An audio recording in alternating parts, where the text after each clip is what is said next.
మీరు చెప్పింది చాలా కరెక్ట్. అంటే కొంతమందికి నచ్చొచ్చు, నచ్చకపోవచ్చు. బట్ అందరూ ఆడియన్స్ కానీ ఉన్న క్వశ్చన్ ఏంటి అంటే, వైఎస్ షర్మిల గారిని ఎందుకని చూయించలేదు? One of the family member. ఆవిడ కూడా పార్టీకి చాలా కష్టపడింది. ఆవిడ కూడా చాలా చేశారు. బట్ ఎందుకని దీనిలో మీరు వైఎస్ షర్మిల గారిని చూపించలేదని చాలామంది ఆడియన్స్ కూడా అడుగుతున్నారు. సో దీనికి మీ ఎక్స్ప్లెనేషన్ ఏంటి? నేను I have clarified even before the cinema అండి. నేను ఎప్పుడైనా ఏ కాంటెంట్ చేసినా నా ఆడియన్స్ నేను ప్రిపేర్ చేస్తాను. నేను సినిమా చూశాక అరే ఈ క్యారెక్టర్ లేదు అనేది ఎప్పుడు కూడా షాక్ వాల్యూ ఉండదు. లాస్ట్ 1 month కానీ I have put out saying that ఈ క్యారెక్టర్స్ లేరు. నా ప్రీవియస్ ఇంటరాక్షన్లో కూడా నేను చెప్పింది ఏంటంటే, నేను ఎంచుకున్న కథ తండ్రి కొడుకు ఇచ్చిన మాట. ఒక 2 గంటల్లో నేను ఆ లైన్ని, ఆ కాన్ఫ్లిక్ట్ కావాల్సిన క్యారెక్టర్స్ కానీ సన్నివేశాలు కానీ రాసుకొని డ్రైవ్ చేసింది. సో దిస్ మనం ఎంత జస్టిఫై చేసినా కూడా they will be people who asking ఎందుకు లేదు అని. ఆ క్యారెక్టరే కాదు, చాలా క్యారెక్టర్ లేదు. నేను చెప్పే సింపుల్ ఆన్సర్ ఏంటంటే, there is no purpose in the story. Real వేరే, అన్రియల్ వేరే, ఆన్ స్క్రీన్ వేరే. సో ఆ whatever limitations of time కానీ వాట్ ఎవర్ ఇట్ ఈస్ నాకున్న ఎంచుకున్న కాన్ఫ్లిక్ట్కి నేను చెప్పానండి. అది hi sir, first of all congratulations.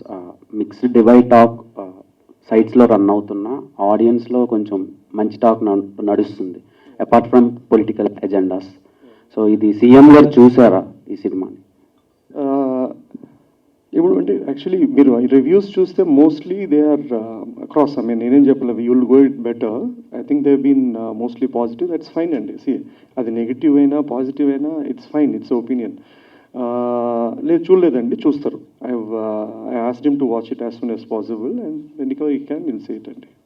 So వాళ్ళ ఫ్యామిలీ మెంబర్స్ ఎవరైనా చూసి రెస్పాన్స్ ఎలా ఇచ్చారు? వాళ్ళు చూస్తారండి. నేను I'm sending the copy and they're going to watch it and let me know. Yeah. నేను ఈ సీన్ పెట్టలేదు అనే సీన్స్ ఏమైనా ఉన్నాయా?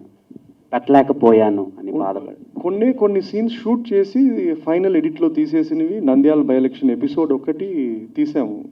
దేర్ లాట్ ఆఫ్ అది సీన్ కొడితే తీసుకున్నాము, అది ఇట్లాంటి ఆ ఎపిసోడ్ ఉంది కానీ బట్ ఐ థాట్ అప్పటికే it was very repetitive about elections coming and going. So we had to take that out to progress the story further. Hi sir, so making wise అయితే మంచి రివ్యూస్ వస్తున్నాయి మీకు, అంటే apart from political scenario. So ఇందులో మామూలుగా మనం తెలుగు రాష్ట్రాల్లో మాట్లాడుకునేది ఏంటంటే ప్రత్యర్థులు చంద్రబాబు గారు అండ్ జగన్ గారు. బట్ మీరు మెయిన్ యాంటగనిస్ట్గా చూపించింది సోనియా గాంధీ గారిని. అంటే ఎందుకు అంటే నేషనల్ ఆవిడ కాబట్టి ఆవిడ అయితే రియాక్ట్ అవ్వరు పెద్దగా అని చెప్పి ఆవిడని మెయిన్ యాంటగనిస్ట్గా చూపించారా? ఏం లేదండి, ఇద్దరు ఉన్నారు. మీకు అలా ఆయన యాంటానిగస్ లాగా అనిపించలేదంటే గ్రేట్ అది. సో బ్రహ్మాండంగా ఆయన ఉన్నాడు.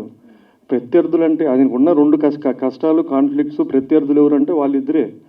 మనకు మీరు చూసిన వర్షన్లో చాలా డైలాగ్స్ మ్యూట్ చేశారు ఆర్ తీసేశారు.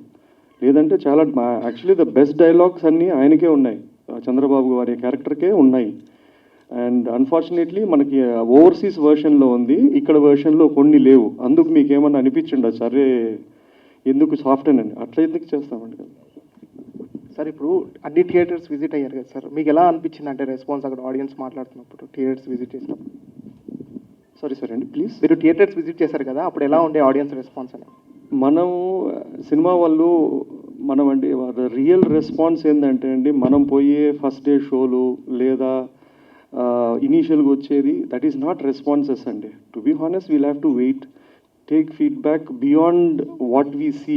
మనము అంటే ఇండస్ట్రీ మనం ఒక చిన్న బబుల్ బిల్డ్ చేసుకున్నాం. ఫస్ట్ రోజు ఈ ఇక్కడేడో పోతాము, లేదంటే ఇక్కడికి పోతాము, ఈ సోర్సెస్ నుంచి తీసుకుంటాం. అది నాకు ఐ డోంట్ ఇది అది మనకు వాళ్ళు తప్పట్లు కొట్టి విజిల్ వేసినా బ్రహ్మాండం అన్నా I don't take it this thing. We just have to be realistic. మనకి real opinions maybe on Monday Tuesday తెలుస్తుంది. మండే రోజు కూడా వాడు ఎవడన్నా పోయి సినిమా చూసి బాగుందన్నాడు అంటే then I think it will make sense అండి.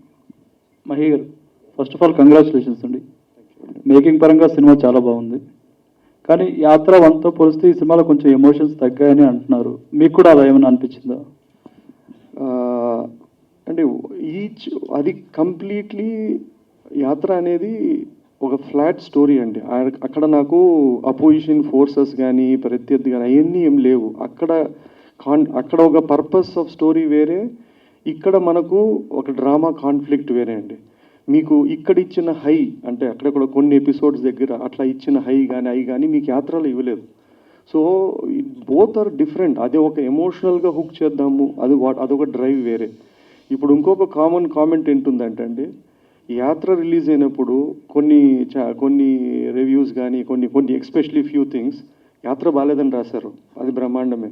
యాత్ర 2 వచ్చిన తర్వాత అదే వాళ్ళు యాత్ర బ్రహ్మాండంగా ఉంది, యాత్ర అంత బాగాలేదు, యాత్ర 2 అంటారు. ఇది ఎలా ఉంటుందంటే అండి, వైఎస్ఆర్ బతుకున్నప్పుడు ఎవడు ఆయన బాగా మంచోడు అని చెప్పలేదు, ఆయన పోయినాక ఆయన మంచోడు, ఆయన కొడుకు చెడ్డోడు అనేట్లు ఉంటుంది. So that's part of how information is passed on and how they programmed అండి. సినిమాలో కొన్ని క్యారెక్టర్స్కి వాళ్ళ పేరు డైరెక్ట్గా వాడారు, కొన్ని క్యారెక్టర్కి వాడలేదు. అంటే రెడ్డీజీ, మేడం ఇలాంటి క్యారెక్టర్లకి. రెడ్డీజీ క్యారెక్టర్ ఎవరిదండి యాక్చువల్గా?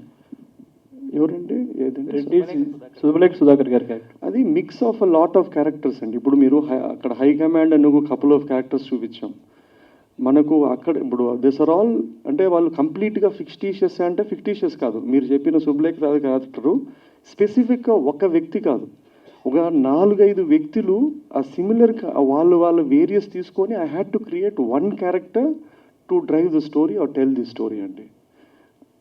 అర్థమైందండి? దట్స్ ఐ గాట్ ఇట్ కదండి. It is not one person అంటే చెప్పలేను, ఇది స్పెసిఫిక్ కాదు, అట్లా కైండ్ ఆఫ్ క్యారెక్టర్ కాదు. అంటే ఇంకోటి, జగన్మోహన్ రెడ్డి గారు హెలికాప్టర్ ప్రమాదం ఎక్కడైతే జరిగిందో అక్కడికి వెళ్ళి ఒక పుస్తకం తీసుకుంటారు కదా, అది రియల్ అనుకోవాలా, అది ఫిక్షనల్ ఏంటండి? అది ఫిక్షనల్లే ఉండే. ఫిక్షనల్ అంటే అండి నాకు తెలిసింది అంటే వైఎస్ఆర్ గారు స్మాల్ బుక్ పెట్టుకునేవాళ్ళంట, ఒక చిన్న పాకెట్ బుక్ లాగా. అండ్ అన్నకి అదే హ్యాబిట్ ఉందంట. So this is what it is. But leaving that I thought ఒక క్రాష్ అయింది, వాళ్ళ నాన్న చనిపోయిన చోటకు పోయినప్పుడు అంతా ఉన్న చోట ఏదన్నా ఒక వస్తువు ఉంటే what if at all it belongs to him. నేను అదే బుక్ని ఎక్కడో ఒక చోట వాడాను, ఏది ఇచ్చిన మాట అనే ఒక ఫ్లాష్ కావడానికి అనేదానికి వాడాను. ఇది స్క్రీన్ రైటింగ్ థింగ్ అండి, అంతే. ఓకే అండి, wish all the best. Thank you అండి. మహి గారు, first of all congratulations. Thank you అండి. యాక్చువల్గా ఏంటంటే ఒక ఫిలిం మేకర్ కింద మనం ఒక స్క్రిప్ట్ రాసుకుంటున్నప్పుడు కానీ పేపర్ మీద పెట్టినప్పుడు కొన్ని సీన్స్ చాలా బాగున్నాయి అనిపిస్తాయి. But once they are translated into the celluloid, కొన్ని సీన్స్ మనం అనుకున్నట్టు వస్తాయి, కొన్ని అనుకున్న దానికన్నా బాగా కూడా వస్తాయి కదా. సో మీరు ఫస్ట్ యాత్ర 2 మీ ఫైనల్ కాపీ చూసుకున్న తర్వాత మీరు అనుకున్న సీన్స్కి ఆడియన్స్ రెస్పాన్స్, కొన్ని సీన్స్కి అనుకుంటాం కదా, ఈ సీన్స్కి రెస్పాన్స్ మీరు అనుకున్న దానికన్నా ఎక్కువ ఉందా తక్కువ ఉందా? నేను ఫస్ట్ డే షోసే చూశానండి. నేను అగైన్ మళ్ళీ అదే చెప్తాను, నేను చూసిన దాన్ని తప్పట్లకు అది కరెక్ట్ అనుకోవడం రైట్ కాదేమో. అంటే స్మాల్ డైలాగ్స్ రెస్పాండ్ అవుతున్నారు లేదా అంటే I think there are 2 or 3 things which this movie నేను రాసుకున్న దానికన్నా బెటర్గా ట్రాన్స్లేట్ ఏంటంటే, ఒకటి మ్యూజిక్ డెఫినెట్లీ ఎన్హాన్స్డ్ ఇట్ అండి. 2 ద విజువలీ హౌ అంటే నాకు ముందు ఏ సినిమాలకు బడ్జెట్ లేవు, ఈ ఒకసారికి ఏదో ఒక బడ్జెట్ కొంచెం అటు ఇటుకు వచ్చింది కాబట్టి we had a better visual canvas. Third thing ఏంటంటే డైలాగ్స్. ఆ డైలాగ్స్ మనం రాయడం హాఫ్ అయితే ఆ యాక్టర్స్ చెప్పడము లేదా ఆ సందర్భంలో రావడం వల్ల it has a more impact అండి. It's a combination of all the 3 అండి. అయితే ఎప్పుడైనా కూడా ఒక ఫిల్మ్ మేకర్కి ఏంటంటే సినిమా తీయడం, రిలీజ్ చేయడం ఇదంతా ఒకటి, బట్ వచ్చే బెస్ట్ కాంప్లిమెంట్స్ ఏవైతే ఉన్నాయో అవి అంటే రియల్ సక్సెస్ కింద ఫీల్ అవుతారు కదా. సో ఈ సినిమాకి ఇప్పటికే మీకు చాలా కాంప్లిమెంట్స్ వచ్చి ఉంటాయి కదా, బట్ ఈ విషయంలో నేను గెలిచాను అని అనుకున్న కాంప్లిమెంట్ అంటే ఏంటి? ఇలాంటి కాంప్లిమెంట్ ఒకటి వచ్చింది నాకు చాలు యాత్ర 2 కనిపించిన సాటిస్ఫాక్టరీ కాంప్లిమెంట్. నేను ఐ థింక్ యాత్రకైనా యాత్ర 2కైనా అండి, యాత్ర కూడా the box office never great. మనము when you make stories about politicians or politics అండి, you need to be very precise. అంటే ఒక సెట్ ఆఫ్ ఆడియన్స్ ఉంటారు, వాళ్ళకి అది విపరీతంగా నచ్చుతుంది. 2 they will be neutral audiences, వాళ్ళు they are not rooting for them. అట్లా వాళ్ళు చెప్పినప్పుడు there are few people who told అంటే we don't like him or we don't less about him, కానీ నాకు ఈ సినిమాగా నాకు నచ్చింది. That gives me more sense of a satisfaction as a storyteller. ఇంకోటి ఏంటంటే ఇట్లా మూవీస్ ఏంటంటే they become part of history. ఇప్పుడు ఇది కమర్షియల్ సినిమా అంటే ఒక స్పాన్ ఏముంటుందంటే ఒక 1 monthలో మర్చిపోతాం. కానీ యాత్ర కానీ యాత్ర 2 కానీ because they are intertwined with characters which who whether you like or not they are here as a part of the history. This stories will become part of a folklore. ఈ సినిమాలు they will last much longer than even my timeline or whoever it is అండి. మహి గారు ఇంకోటి ఏంటంటే Nandigam Suresh character ఉంది కదా, అది వచ్చినప్పుడు గూస్ బంప్స్ వచ్చాయి ఆ సీన్ ఉంది. కానీ ఎవరైతే నిన్ను కొట్టారో వాళ్ళతోనే సెల్యూట్ కొట్టిస్తున్నారు కదా, ఆ సెల్యూట్ కొట్టించే సీన్ చూపించుంటే బాగుండదని చాలా మంది అన్నారు. అది మీరు తీసి ఎడిటింగ్లో పోయిందా లేక ఏంటండి? తీసాం కానీ అండి అప్పటికి బై ద టైం వీవర్ మేము ఒక సెంట్రల్ అతని క్యారెక్టర్తో ఎమోషన్తో పోతున్నాం. అక్కడ వాయిస్ ఓవర్ రాజశేఖర నీ కొడుకు అని వస్తుంది. And so I had to go stay true to the ఆ థింగ్ అండి. సీన్లో అయితే మీరు చెప్పినట్లు నేను రాసుకున్నాను, షూట్ కూడా చేసాం. But when it was going on మళ్ళీ ఒక ఎమోషనల్ జంప్ అనిపించింది నాకు. దానికన్నా ఒక తండ్రి కొడుకుతోనే ఎండ్ చేస్తే సరిపోతుంది అని I had to take it of. లేదంటే అది పెడితే అది మళ్ళీ విజిల్ వేస్తారు. కానీ విజిల్ కన్నా ఎమోషనల్ కన్సిస్టెన్సీ ఉండాలని తీసేసాను. యాత్ర 3 ఏమైనా? ఇంకా లేదండి బాబు, ఇంకా లేదు. అంటే చాలా అలిసిపోయి కాదు, but it is just that I mean నాకు అంటే no story for me as such. This one నేను very clear 2019 I think around March I decided that ఇది కథ ఉంది అంటే and I wanted to make it. ఇంత మంచి కమర్షియల్ ఎలిమెంట్స్ ఉండే ప్లాట్ని మన తెలుగు హీరోలతో ఎందుకు చేయలేదు? సారీ అండి. మంచి కమర్షియల్ ఎలిమెంట్స్ ఉన్నాయి సినిమాలో, ఎమోషనల్గా అండ్ అండి చాలా చాలా పాయింట్స్ ఉన్నాయి సినిమాలో. అండి. సో తెలుగు వాళ్ళని ఎందుకు ఎప్పుడూ చదవలేదు main లీడ్స్గా?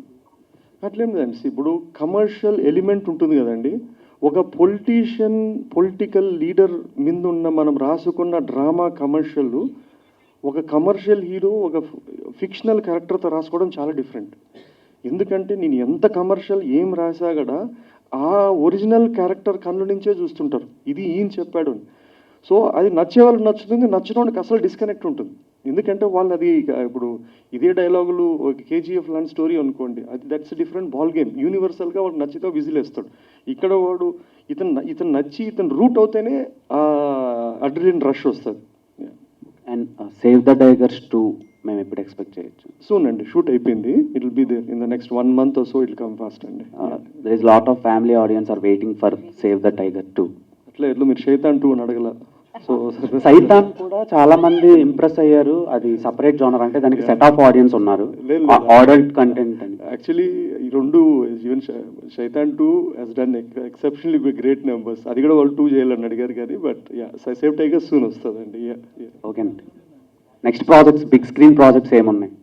I will take time అండి. నేను రాయడానికి 1.5 సంవత్సరం పడుతుంది. So I'm very laid back film maker. మనకి తొందర లేదు, అసలు అవసరం పెద్దగా కూడా ఉండదు. అండ్ మీరు చేస్తున్న ప్రాజెక్ట్స్ అన్ని డిఫరెంట్ జానర్స్లో చేస్తున్నారు. మీకు నచ్చిన జానర్ ఏంటంటే? నాకు యాక్చువల్లీ రొమాంటిక్ డ్రామాస్ ఇష్టం. I like very chick flicks kind of a thing. And unfortunately నేను ప్రతిసారి ఎంచుకున్నప్పుడు అది చేద్దాం అనుకుంటాను, I end up doing something else apart from that.